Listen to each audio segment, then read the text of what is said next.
En ce moment, l'Ukraine, l'OTAN, les Américains essaient de rentrer en guerre avec la Russie.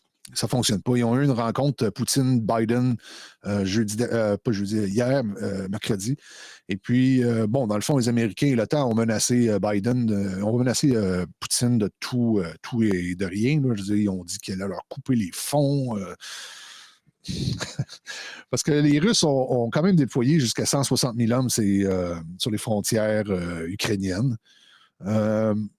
C'est d'après les Russes, d'après Poutine, c'est un mouvement qui stratégiquement est seulement une position défensive. Je suis porté à croire que Poutine a raison là-dessus parce que se défendre contre l'OTAN, c'est important pour la Russie. Il faut rappeler que les Américains et l'OTAN, en font, sont ensemble. Là. La cabale veut amener les missiles nucléaires aux frontières de la Russie. Si on se remet dans le contexte, imaginez Cuba, on a eu la crise des missiles là-bas. Ben, c'est un peu la même chose, mais du côté russe en ce moment.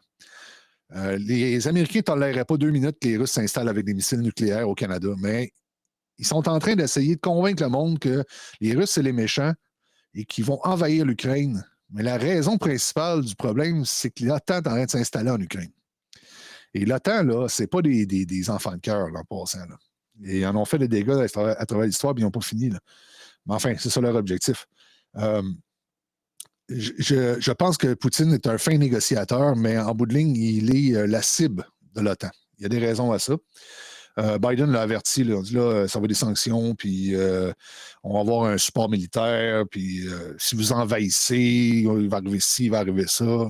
Les Russes ne bougeront pas d'un iota. Les Russes n'envahiront pas l'Ukraine. Ça n'arrivera pas. C'est impossible. C'est radio.